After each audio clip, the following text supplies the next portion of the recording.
and voice acting panelists. Yeah! Going to get started in just a couple minutes, not quite 6:30 yet, but you're all in for a fun panel.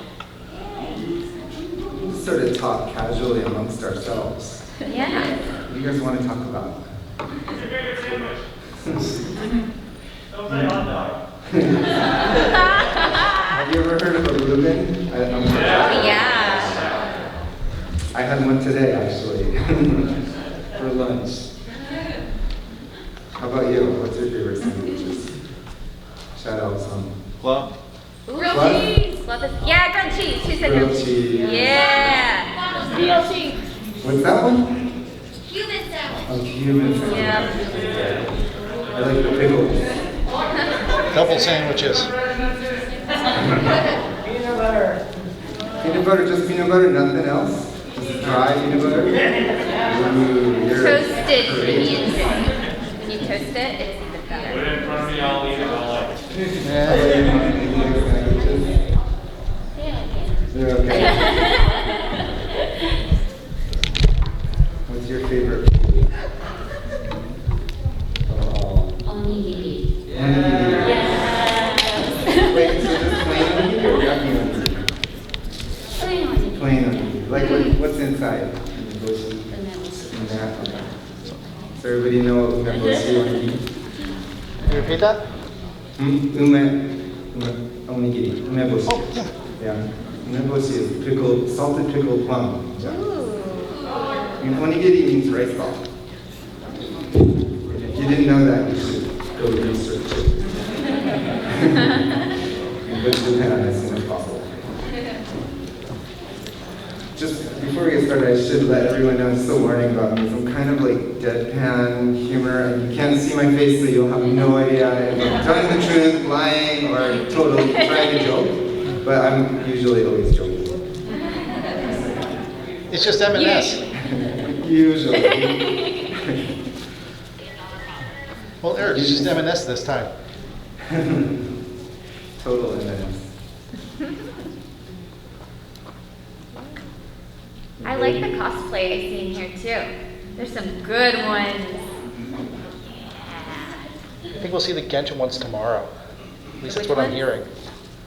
I think we'll see some of the Genshin ones tomorrow. Ooh, oh, Genshin. Can you get a sense of how many people in this room are voice actors or want to be voice actors? Oh, lots. That's great. Yeah, How love many it. people are working professional voice actors? Less, but great. Thank you. Welcome. Thank you for coming. How many people are fans of anime? Yeah. All right, I think we're good to go, or 2 more minutes? All right, we'll start it a little bit early. Hello, everyone, and thank you for joining us for Bang Zoom's Adventures in Voice Acting panel.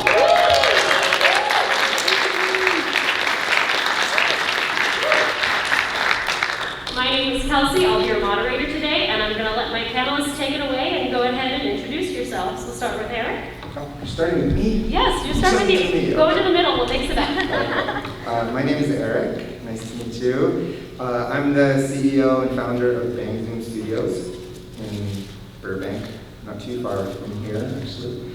Although today it took quite a long time to drive down. We formed Bang Zoom actually back in 1993. We weren't quite doing anime right away. We were doing just whatever jobs could come our way. Basically, I say our way, it was just me, a guy in a room with a broken down car. But built it up now, and we have 3 facilities in Burbank, lots of studios, and we're quite busy, and we work on lots of anime. It's great to be here.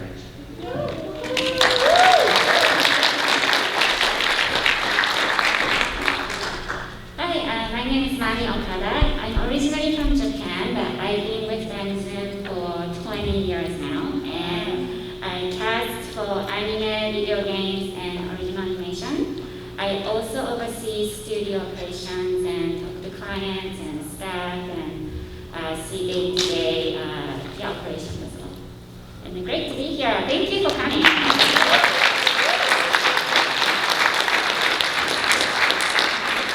And last last but not least, we got Deneen. Hi everybody, I'm Deneen Melody. I'm a voice actor and I've done quite a few projects with Bang Zoom and actually have done classes with the Adventures in Voice Acting. I highly recommend it.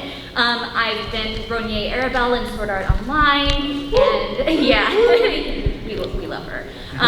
May in Pokemon Masters and my favorite, which is Pandora in ReZero because she's so bad.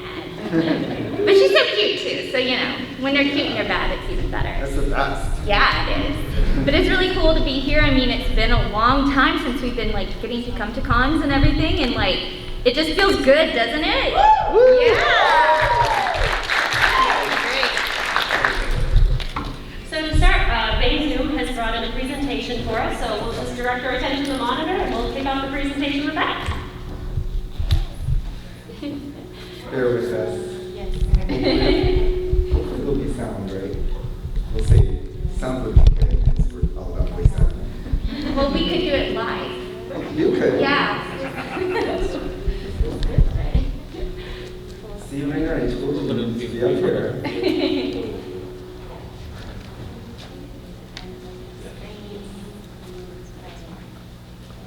Let's give a big hand for Rainer!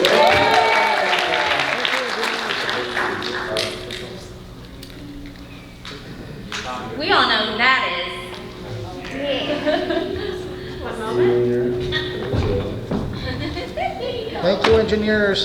Yeah.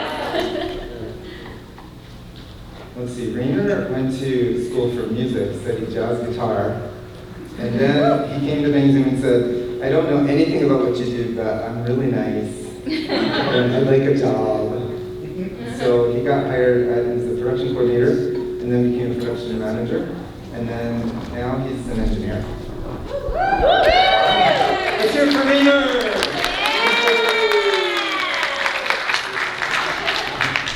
Is it gonna work? I think you know what, we're gonna do one more check for the audio.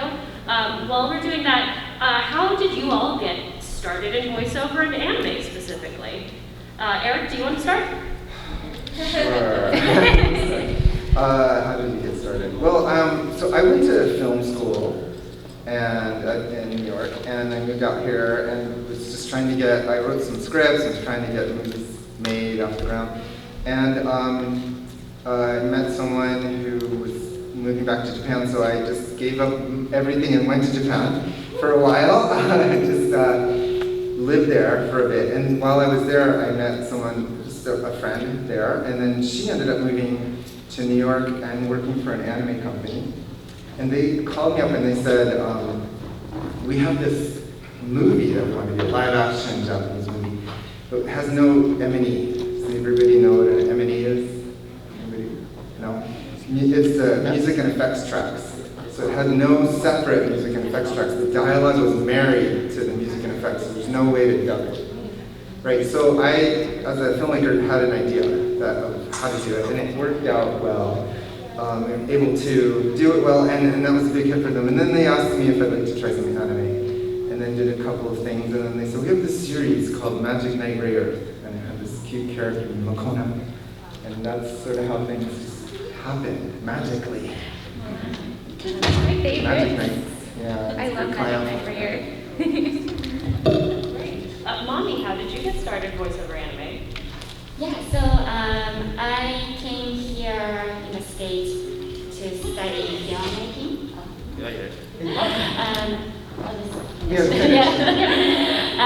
And then I actually haven't really watched anime before when I was in Japan. So when you live there, you don't really know how big it is outside.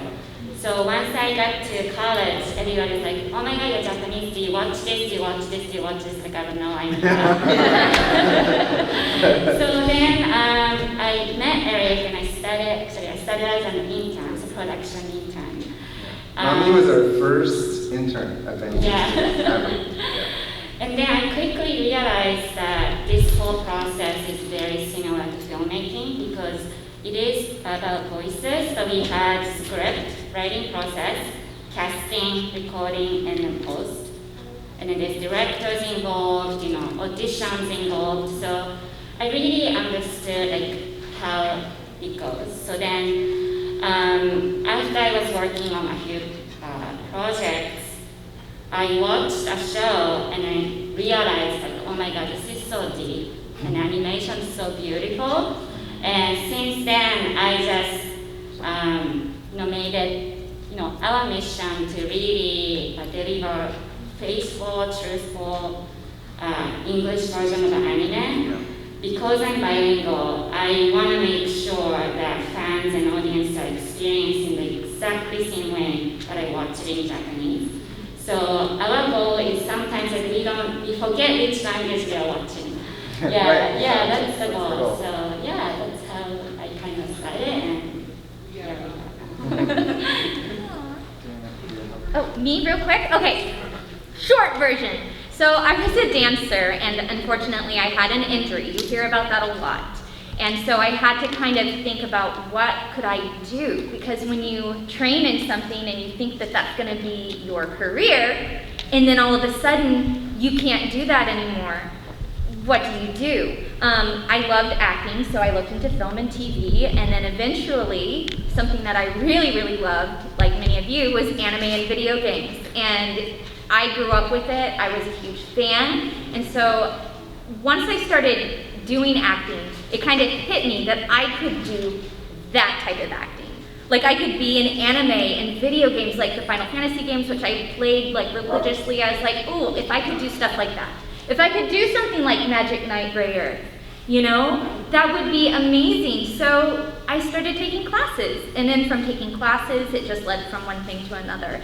So there's a lot more to it, but that's kind of the short version. It was just, going from having this life-changing event where I was very heartbroken and trying to figure out what I was going to do with my life, and it took several years to get there.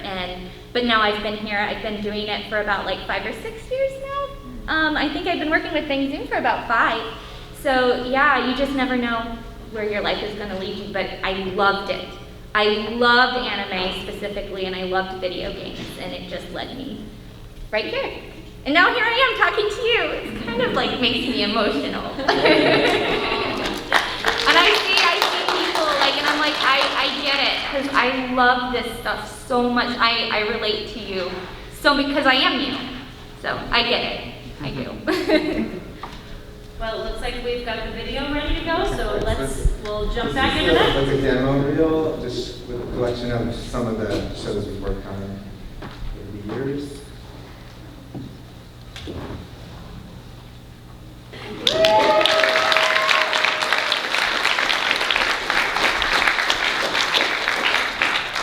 So what does an average day of work look like for you? And please, it doesn't have to come from specifically the voice acting perspective. What, for each of your roles, what does an average day look like?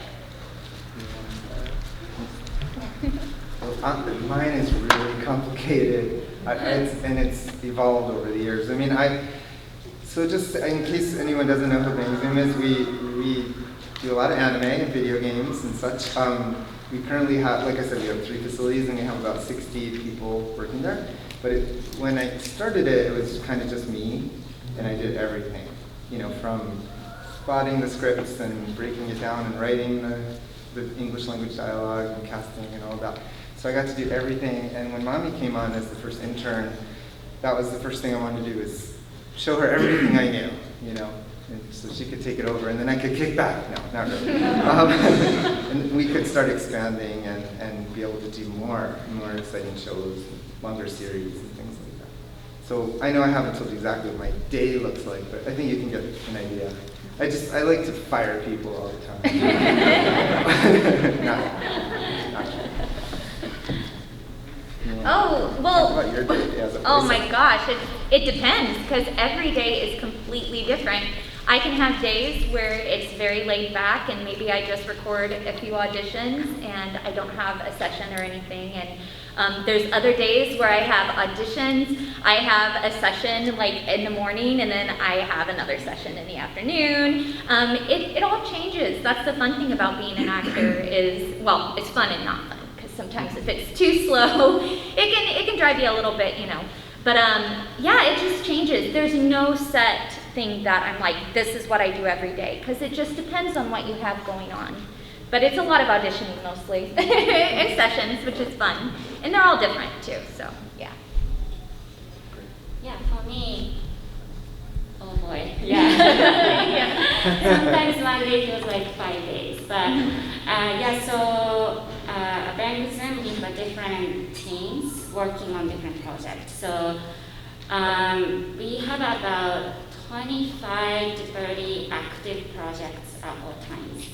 But in terms of casting, I'm mostly working on maybe anywhere from 5 to 8 projects per week. So that includes maybe one project I'm just talking to client, getting ideas about the show, and then the actors and characters they're looking for. And then after that, I might be actually reviewing the audition sites the team made for another show.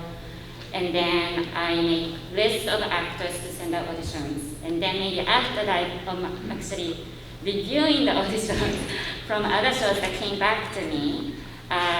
Also, like talking to internal staff and having meeting about upcoming projects and deadlines and studio schedules.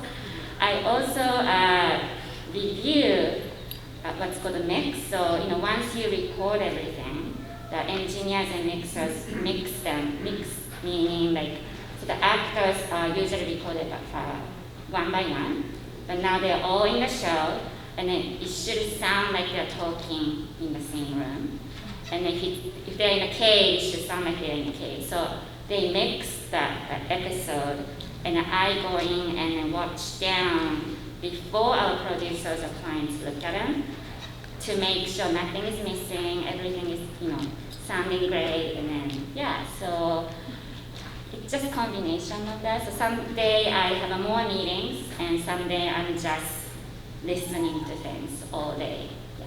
And have you found that over the last 2 years, obviously things have been very different, has that changed the process at all? How much has the process become remote? Are people coming back into the studio? Is that kind of getting back to normal now? So we are still, default is remote recording. So like anime recording, we record actors one by one. So they are usually in their own room. So we have been able to open up a little bit so that if they prefer to come in, we can accommodate. But definitely everybody's kind of still isolated. So if the actors can and are comfortable recording from home, that's what we default still. In terms of my work, it was a game changer once we went to remote recording, because before, like here, I would meet all the actors, but my question is like, do you live in Los Angeles? And if the answer is no, then okay, well, you might be a great actor, but let me know when you're in LA, and that's that. So it was very kind of closed thing, but now literally the doors open. So yeah, it's definitely, I'm loving it. Yeah. Oh yeah, and I want to say I love that too, because as Mami was just saying, like, it allows not just a specific group of actors, it's all actors in a way. And you can fit people into specific roles better, and it's really cool to see. And for me, what was really neat about doing the remote recording is just being able to, to record from home in my booth, and they're not there. Usually if you're in a studio, you can look over and you can at least see the director and then the engineer and be like, hi, they're not there. And then to see the end project, like the end result, and it sounds so good. It's just like, wow, it kind of blows my mind. And like to know that other actors are like not even in Los Angeles, they're across the country and they're recording the same show. And they, like Mami was talking about the mix, like that whole process I really found fascinating, especially during, this whole remote process. It was really cool.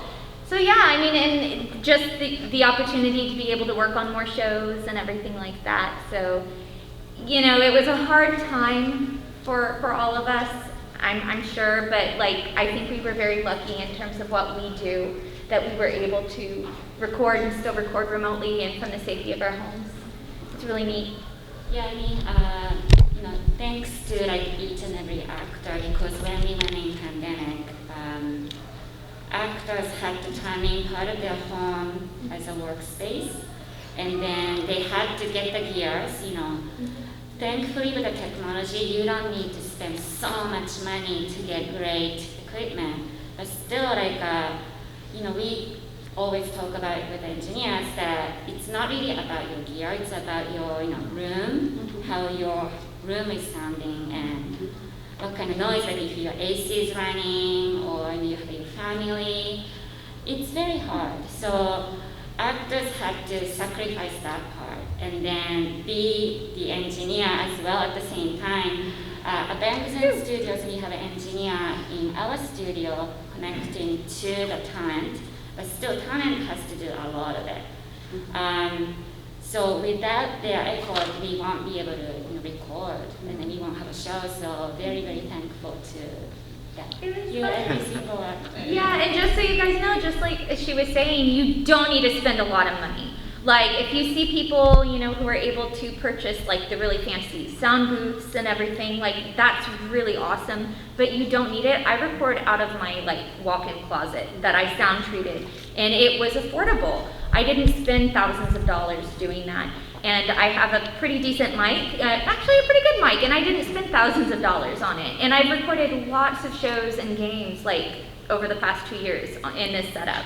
And I haven't had anybody say, hey, that sounds terrible, we can't record you. So yeah, exactly. Like, as long as your space sounds great, you're good. Don't stress about having to spend that money. You need that for other things. Like, I think classes are more worth it. Well, on that note, how did Adventures in Voice Acting come about? Yeah. Well, that I guess I'll talk about that just briefly. We would go to conventions a lot. We went to especially Anime Expo and come here, and we would always get asked the same question, which was, how do I get in? How do I do that? I look so fun, and it is. And how do I get into it? And so we decided to answer that by asking all the voice actors that are working and make a little documentary about it with specific, answers to those questions. What do they do? What was their path? What do they suggest you do? Which is basically take classes. And so once we came out with this documentary, that was the next step. We just started off with workshops. And it is at Bangzone. It's kind of separate from Bangzone, but it's actually in the studio. Right now, that's remote too, unfortunately, like everything is. But we will be opening it back up and letting people back into the studio for workshops in the near future, hopefully. So obviously we've talked about microphone soundproofing. If someone is starting out, are there any other pieces of technology or software you recommend that are a must-have? Internet. Oh yeah. A good internet connection, like the best that you can get. Because if you're trying to do anime specifically too, and they have it like, they're showing you the picture. And then you have to dub to that. If your internet is lagging, it makes it really hard. It's like their mouths are doing like that. It makes it really hard. So yeah, good internet, for sure. And since we're so picky about lip sync, Yeah. it's critical. Yeah, so I can maybe explain a little bit. So obviously when you record to anime, you are watching the screen and you're matching your performance to the video. That's okay.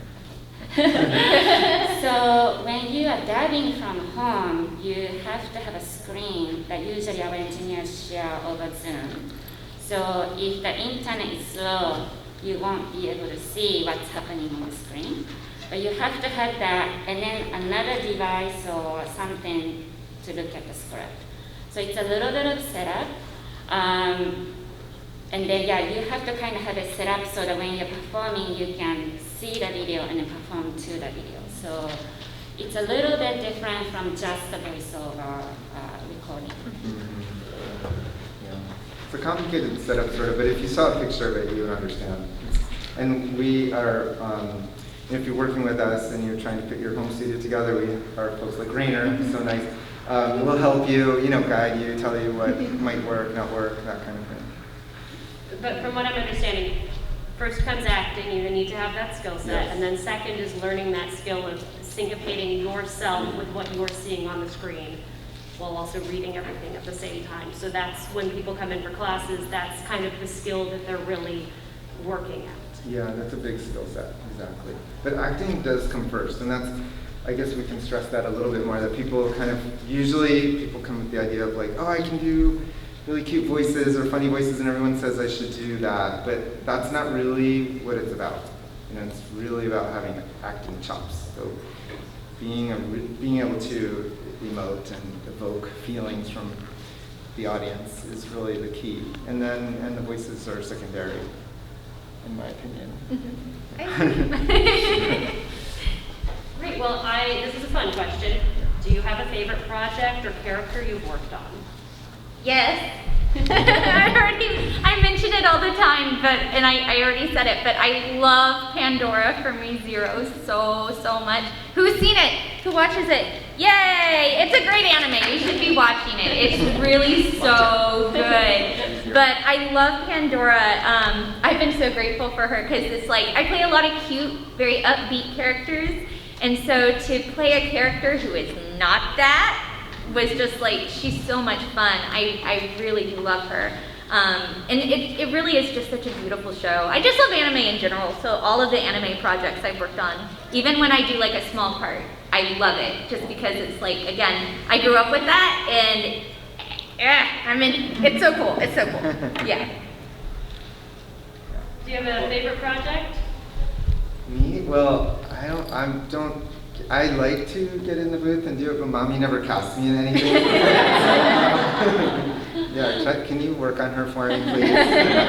No, it's very cathartic. I like to go in the booth and just like scream, if there's like a yelly character, and just get it out. That can be really, really, just feel really good. But I don't know, there's so many great shows we've done over the years. There was one that was up there, and every time I see it, I'm thinking, Samurai Champloo. I don't know if anybody knows Samurai Champloo. So much fun to work on. I directed the English language version of that one. How about you?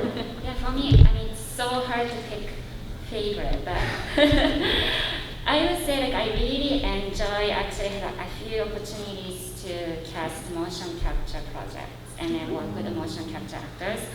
So that for me, as I mentioned, study the film and then obviously I'm in the voice of the world, but it really felt like all the world come together. So the goodness of each, on-camera acting, theater acting, voice acting, combined, and then in the end, it will be superb animation at the end. So I just loved working on that and then experiencing and seeing it in the end, how it came out in CG. It was just mind-blowing. So yeah, I always loved that kind of project. This is a question specifically for Mami. How much, when you hear the original voices in Japanese, how much does that how you interpret the characters in a dub? Yeah, so as you know, anime fans are the pickiest fans out there. Very, very opinionated, right? So we want to make sure to cater to the fans. And also, we take it that the anime that's out there is the voice and guidance of the original creator. So that's what they intended to do. And our job is to take that and then recreate as similarly as possible. So definitely it's important to have the same feeling, same tone, same energy. That said, it's never about voice match, it's never about mimicking. You should not sound like the character, you should be the character. So when it comes down to it, yes, we try to have the same kind of feeling, but we never ask actor to just, do exactly the same thing as the Japanese voice. It still needs to come from you, and it still needs to be believable. So that's more important. Thank you. But I will say though that we're really, even that what Mami just said is completely true. But we just start from the basis of the original creators and what their intention was, and we all want to be faithful to that and honor that. And it's like they're in the room with us. We always listen to we preview the Japanese before every single line video. And we figure out what were they going for? What were they doing, you know? And then we want to honor that. And when we're done, what makes us feel really proud is to be able to A/B it, like Japanese, English, and it is kind of seamless. Like you can even forget, wait, was that English or Japanese just now? How involved are the show creators and the Japanese part studio in your process? Are they there every step of the way, or please take out away? Want me to talk about that a little bit? Yeah, so that they're not really very involved. That's been one of the, sort of things that we wish for, that we could talk to them and get more, more interaction with them. But it's really, they just hand it off to us. Here's the Japanese master. Let us know when you're done, kind of thing. So we just have to go with it. And now, like everything, it evolves and changes, and we're having a little more interaction, but it's not as much as we would like. And do they give feedback that they'll hear a final cut and say, yes, we're happy with this, or the hands are off the wheel, go, you guys can do whatever you want with it? Very little feedback, so there are only certain projects that, like for example, auditions, they wanted to hear the audition before we go with certain actors. But other than that, very little feedback and interaction. But I had opportunities to meet creators later on at conventions and such, and they all, their ideas like, they trust us to create something that would be acceptable to the English-speaking audience. So they're usually very open, but they are also very, very impressed with our actors' performances and how it came out. So, yeah. And we're going to open the floor to questions in just a moment. If people want to start pre-lining up, I don't believe we have a microphone in this room, so we're just going to start the line down this middle aisle. I think we have a first question, so we'll let you be the start of the line. So as the line is forming, my question, one more question for you guys from me. How do you handle when you're translating the script, if you encounter something that either culturally doesn't translate or doesn't have a one-for-one word translation, how do you solve that?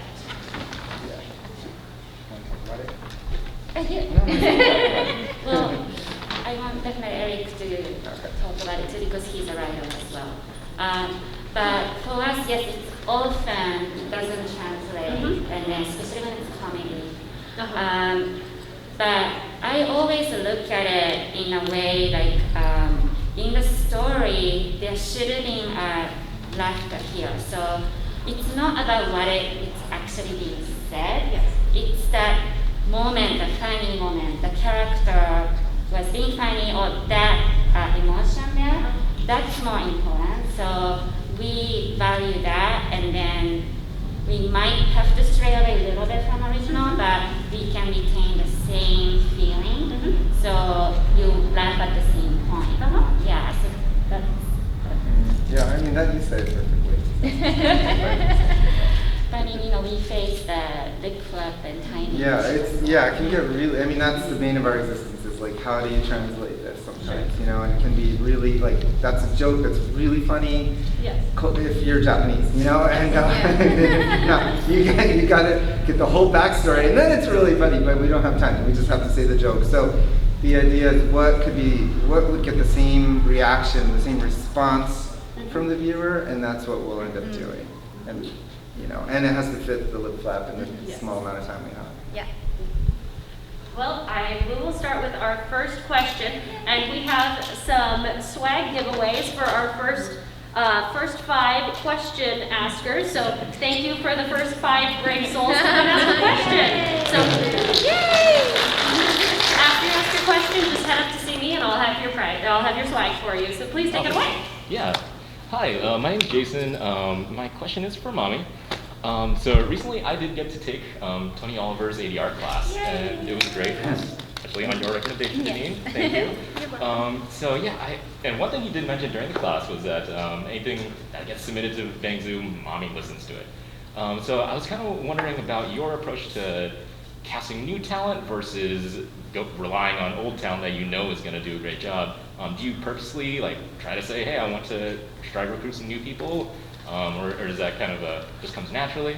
And then second question is, do you know when your next class on ACE Studios is going to be? I'll be waiting for it. Okay, so first question. So actually, Bang Zoom, leading, working on like many years. That's the reason we have a class, is to cultivate new talent and meet new talent. But I do have to say though, it kind of like blew up, and then so many people are submitting to us. So it is true. I used to be able to listen to everybody, but now simply that would just be my full time if I was listening to some of them. So it's been, in that way, it's very overwhelming. But I do definitely make a point to meet new talent and then include new talent in our audition. So what I can recommend is to don't give up, and then please kind of keep in touch with us. Yeah. And of course, my job as a casting director is I'm recommending actors to our producers and directors. So directors often, they don't even know who they are, but they trust me. Okay, if Mami said this person can do this character, they will work with the person. So I'm responsible to make sure that you're ready to play that role, and then professionally, right? So I do look at, demos, the trainings that you have.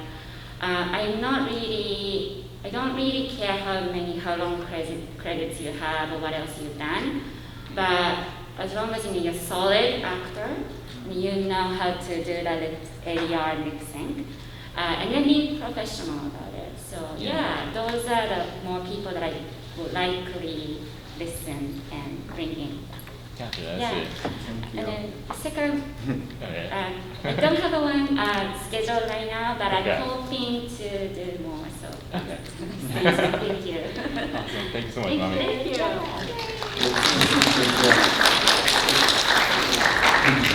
That's a keep calm and voice actor shirt, so we're not good help. Well, thank you very much for coming, guys. Thank you. So, two main things. First off, as my COVID hobby, I ended up learning how to make microphones. Wow. Because I was too cheap to want to buy a $400 expensive microphone or more.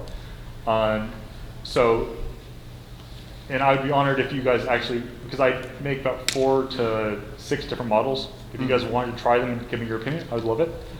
But on a side note, for someone that is dyslexic, do you recommend voice acting? Because I've had some classes say, hey, I don't know if you get out of it what we would want you to get out of it. And so it made me feel a little self-conscious about it. What do you think? And what would you recommend? I mean, I don't know enough about it, but to give you a really good answer, I think, but my instincts would be to not, unless, you've taken several classes and the instructors have said to you, giving you feedback, like, hey, maybe you're not, it's not for you. But I would say to not give up, not take that rejection. There must be workarounds. There must be ways that you could memorize each line as you go. And maybe you want to speak to that more I was too. going to say, that's exactly what I was going to say. Especially with anime, it's very rare that you're going to have a big, long monologue that you're going to have to memorize. It's broken down. Usually. Most of the time, I actually will memorize the line before I do it so I can keep my eye on the screen. Yes.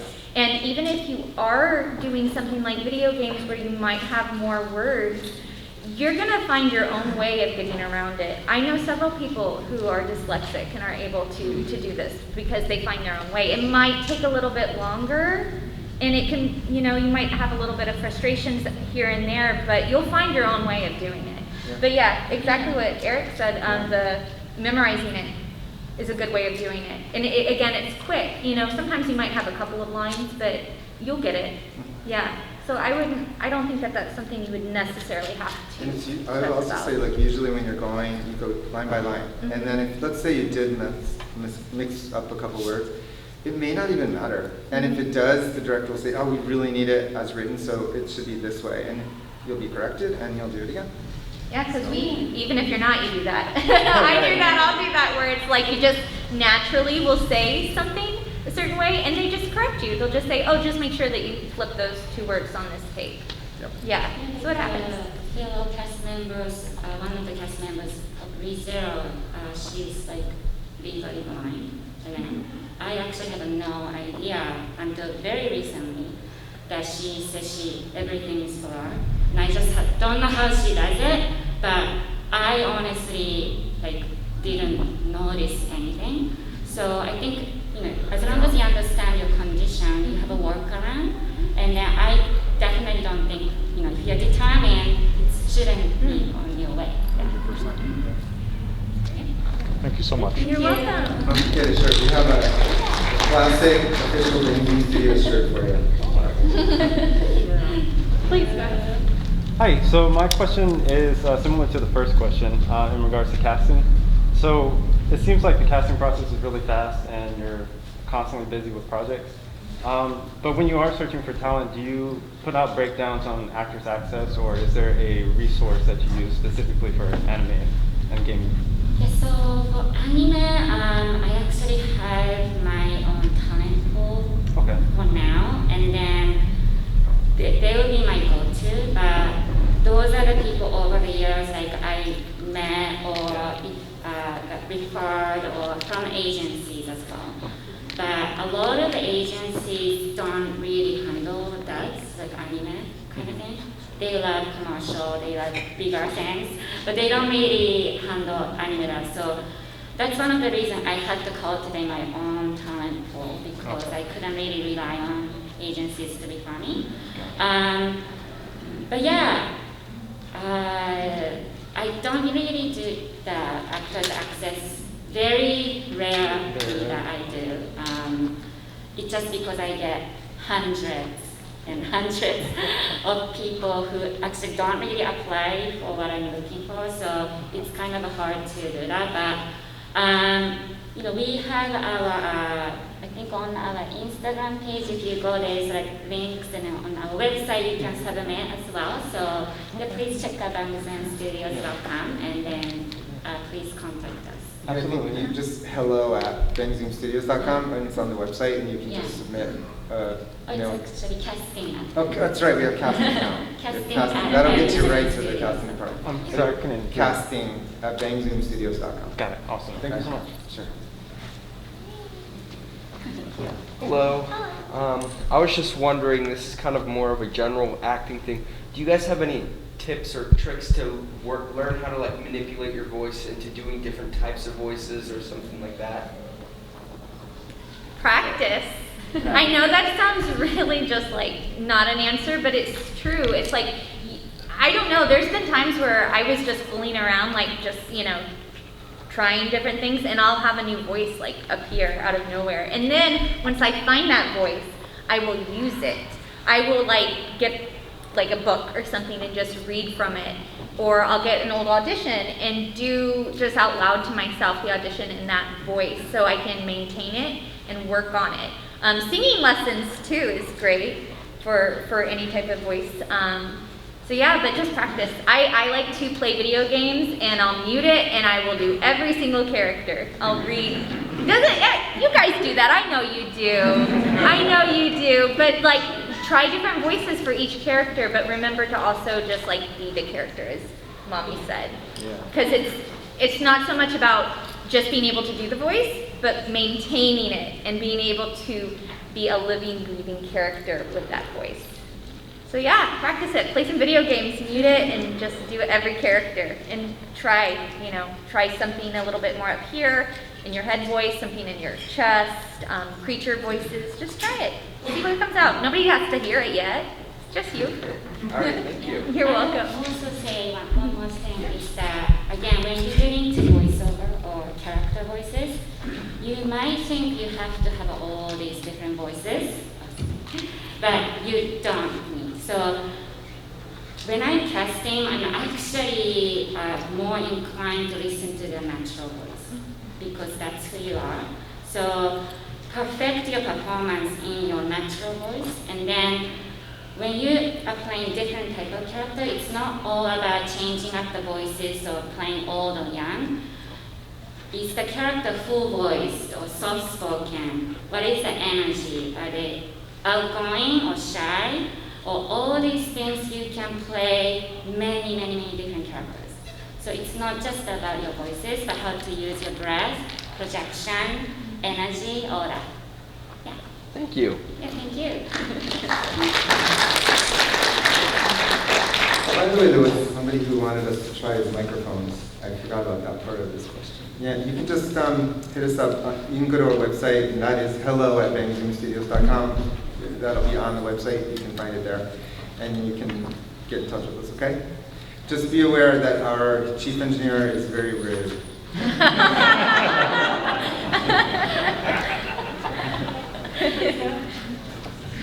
Okay, so this question I have is kind of a follow-up to a question that Deneen answered for me about several months ago about how songs are licensed in anime. For instance, her character of Mari sang a song in Evangelion, and in one version it was left in Japanese, and the other version it was actually adapted in English. So my question more or less comes to what decisions come about when determining to license a song for an anime to adapt in English?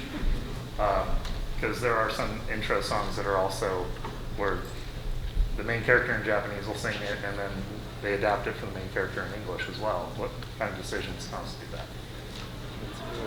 Yeah, it all depends on how the distributor wants to handle the song, and then with the rights holders. So, as you might be aware, every song in anime is licensed or has different rights. So, in anime, there is the music company, and then the animation company is kind of separate. So, if the creators really want to hear the English version of it, then we had the discussion, like, I think for Sales Artwork, we had a Japanese music producer come to our studio, and he recorded with, Robbie Raymond and Sherman and Billy and everybody. So if that's their intention, we can definitely do it. But often, because it's a separate thing, and then the Japanese music right is very complicated. So if we say, oh, we want to adapt the song, they have to approve the adaptation. They have to, go through all this chain of title, and also we need to get the instrumental version so the actors can sing. And then they don't. It's kind of like a lot of work to get that. So unless the music, the songs are really part of the story, and then creators intend that yes, we want this to be in English, it's kind of a hard thing to do actually. So that's why often it's not adapted. Yeah. Thank you for that. Thank you. But yeah, I hope more English. I think this will be our last two questions. I know no one else is in line, but these will end with these two questions. Okay. I'm interested in working on the production side and working with voice actors. It sounds like a lot of what you do is hands-off, but what kind of feedback do you appreciate from production side as voice actors, from directors or producers or whoever?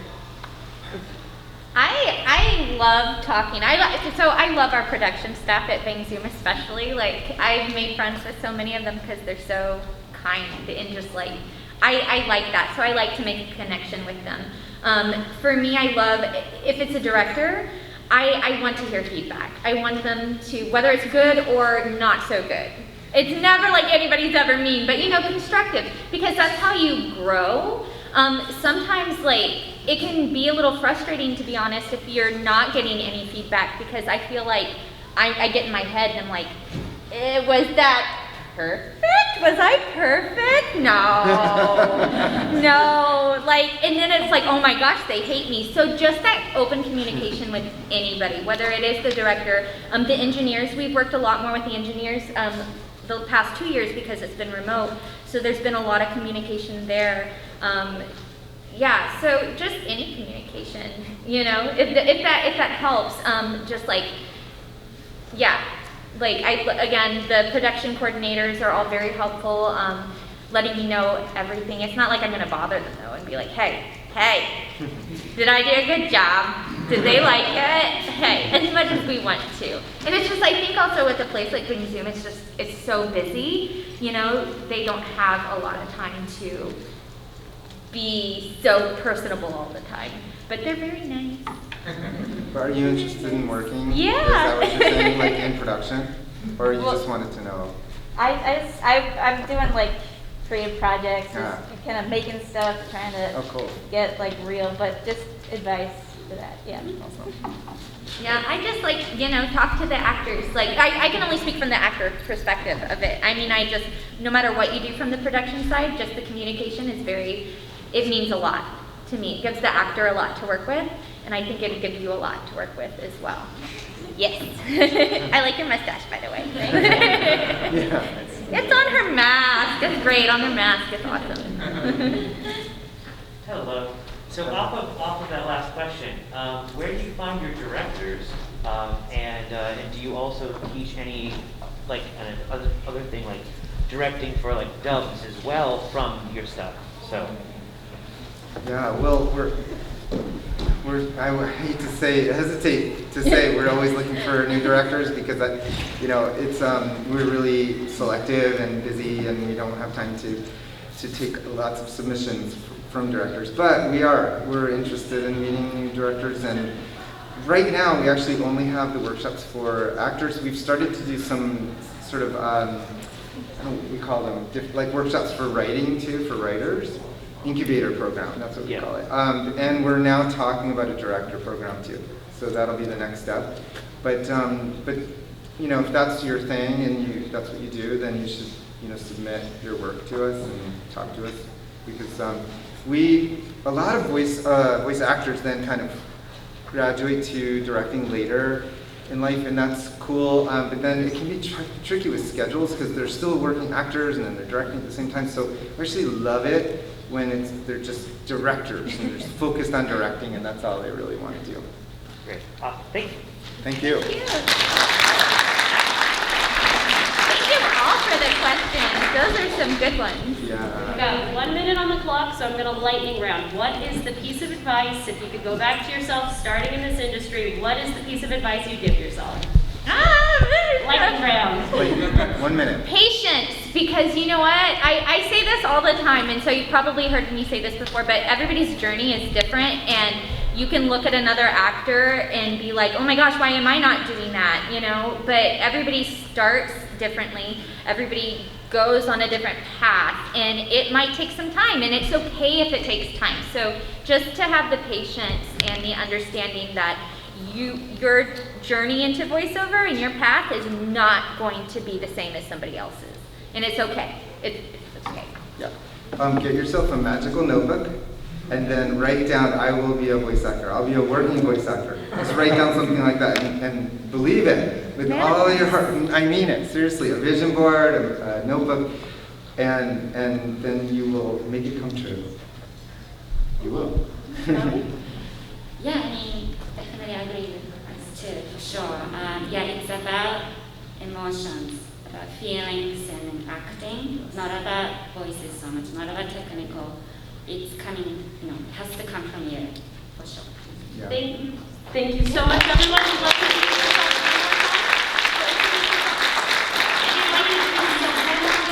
where folks can find you online. Oh, where they can find us online? They know where to find us. Bing Zoom. Look us up. Yeah, just look us up. We're on Twitter, We're all Instagram. family now. Yeah.